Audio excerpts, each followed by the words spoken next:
La solution d'intégration continue est maintenant en place. Je vais vous présenter un scénario de correction d'anomalie pour déclencher un cycle CI et observer le comportement des pipelines. On vient de recevoir un ticket qui nous informe que l'API client elle renvoie une erreur sur la route principale. On nous précise que le résultat attendu c'est la chaîne de caractères welcome. Donc on va aller vérifier ça tout de suite en production. Donc l'API client c'est celle-ci. Elle fonctionne pour ce qui est de restituer les données des clients sur la route client. On va vérifier si la route principale renvoie bien la chaîne de caractères welcome, ce qui n'est pas le cas. Donc à partir de ce moment-là, notre objectif, ça va pas être d'appliquer un correctif dans l'environnement de production. Ça nécessiterait de faire un déploiement sur la prod.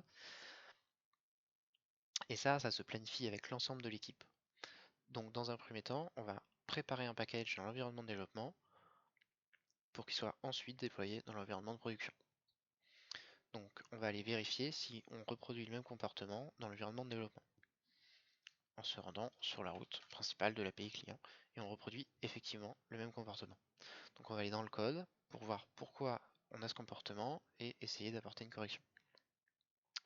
Donc l'API client tient sur un fichier qui s'appelle index.js et à sa lecture on comprend vite qu'il n'y a simplement pas de middleware qui écoute la route principale et donc on va récupérer le middleware qui distribue les données clients pour la route principale en renvoyant la chaîne de caractères welcome.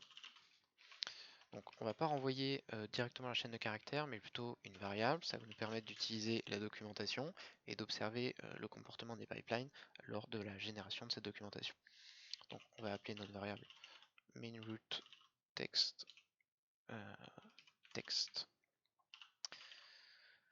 response et donc on a dit qu'on attendait welcome et on va la renvoyer.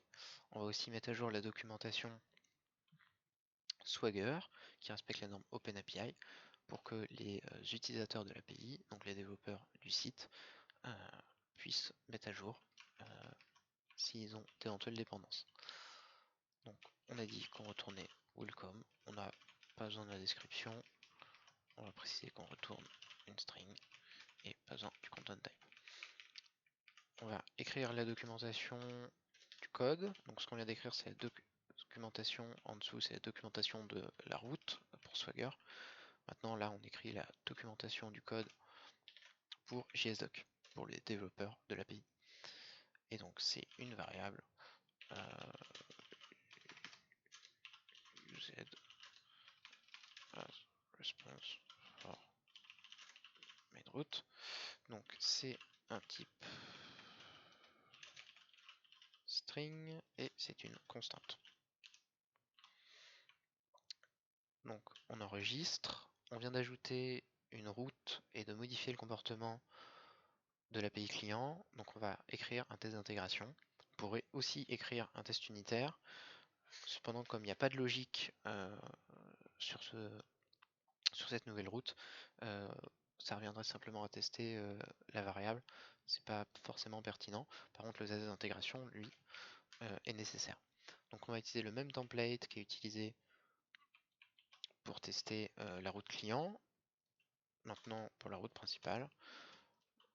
Donc la réponse n'est pas aussi complexe que le format d'un client. On va juste s'assurer que la valeur textuelle de la réponse est égale à welcome. Et donc le test il s'appellera get slash pour récupérer la route principale. On enregistre, donc le fichier s'appelle index.test.js, ça référence le fichier index.js où on a apporté notre modification. On ouvre l'utilitaire de Git, on va ajouter nos modifications, on vient de auteur, je lance un commit. Le commit il va déclencher un git hooks, ce git hooks il va exécuter un script qui va lancer les tests unitaires. Je viens de modifier l'application, je viens de modifier un fichier JavaScript, on va s'assurer avant que mon commit soit accepté que ces modifications elles n'ont pas un impact sur la qualité du code. Ça nous permet aussi de nous assurer que le code qui est pushé sur le repository Git il est fonctionnel, donc d'éviter les régressions ou les surprises. Donc le lancement de ces tests, c'est assez long. Ça réduit un peu la DX, donc la développeur expérience, mais comme j'ai dit, ils sont importants. Donc les tests viennent de passer, les tests unitaires, on les avait pas modifiés. De toute façon, il n'y en avait pas un. Et on vient aussi de générer la documentation qui donc a été ajoutée au commit. Maintenant, je vais toujours sur la branche develop effectuer un push sur le repository GitLab. Et donc ce push, on le voit, il vient de déclencher une pipeline qui va donc exécuter les 4 jobs, à savoir le setup, installation des dépendances, la phase de test, les tests d'intégration, donc on va pouvoir voir l'exécution du test qu'on vient d'écrire, la phase de documentation avec la génération de la documentation et le déploiement sur le serveur de documentation, la génération d'une analyse statique du code sur Sonar Cloud et le déploiement dans l'environnement de développement puisqu'on est ici sur la branche Develop. Donc on va pouvoir vérifier le statut actuel de la documentation donc de l'API client. Il n'y a pas encore la variable qu'on a ajoutée, vous vous souvenez, on l'a appelée main text response. Elle sera ajoutée ici sur le côté. Et si on va voir la documentation Swagger actuelle de l'API client, il n'y a pas encore la route principale qui a été ajoutée. On va les voir apparaître une fois la pipeline terminée. Donc la phase de setup va récupérer une image Node.js, donc c'est une image Docker. Entre chaque job, on va changer d'image. En l'occurrence ici, on sera que sur des images Node.js, sauf pour le dernier job où on a besoin d'une image Ruby. Et entre ces jobs, on va avoir besoin de partager un répertoire. Donc le répertoire des node modules, le répertoire des dépendances, celui qui est en train d'être installé par ce job là.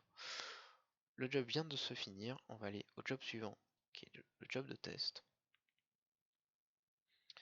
On va lui laisser le temps de se lancer. Voilà. Donc il va récupérer ce qui a été mis en cache lors de l'installation des dépendances pour exécuter les tests d'intégration.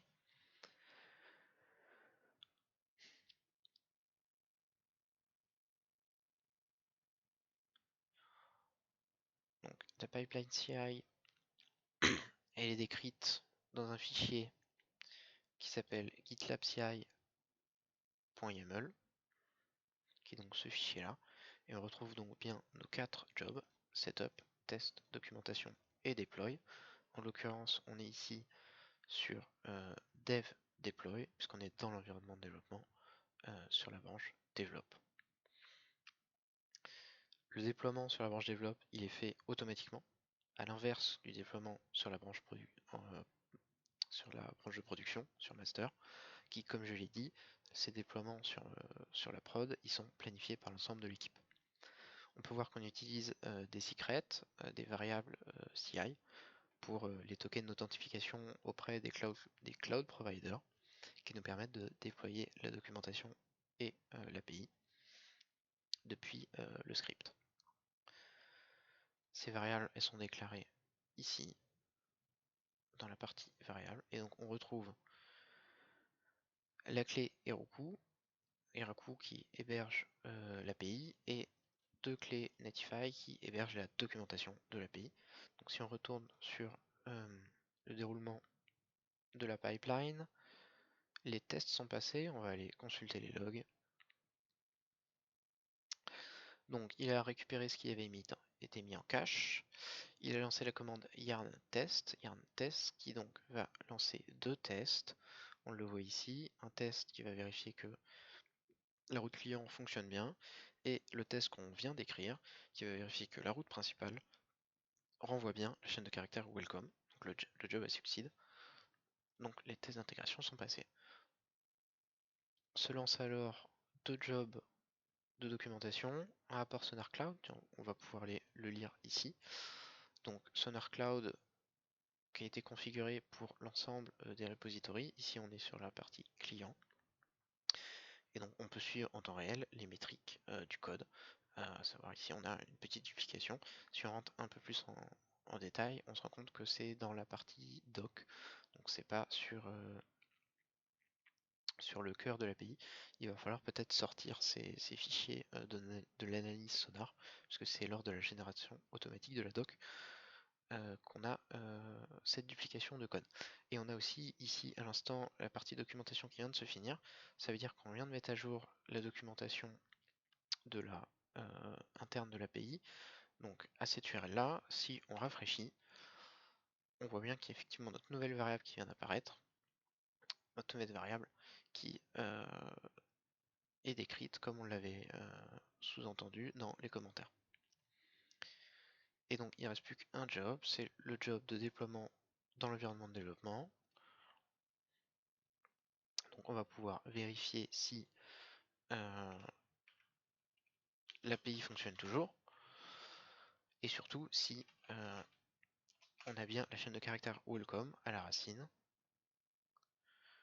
Donc comme je le disais, c'est le dernier job, on utilise une image Ruby.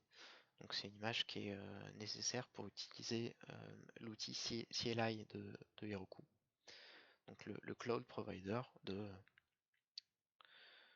l'API.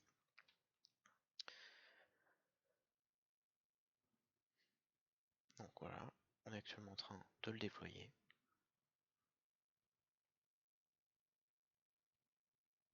Donc une fois que ce sera fait, on va s'assurer que le correctif est bien passé sur l'environnement de développement. Et l'étape d'après, ça va être créer une merge request pour merge ça sur la branche master. Et ensuite confirmer le déploiement avec l'action manuelle au sein de la pipeline. Et bien sûr, on réexécutera les tests d'intégration pour s'assurer que tout est encore fonctionnel. Donc ça y est, il vient de déployer le site. On va pouvoir donc faire F5. Et il y a effectivement la chaîne de caractères welcome qui est passée. Donc notre correctif fonctionne. On va pouvoir aller sur la route /docs. Et on devrait avoir, voilà, via la norme OpenAPI, la documentation donc, de l'API avec une nouvelle route, à savoir la route principale.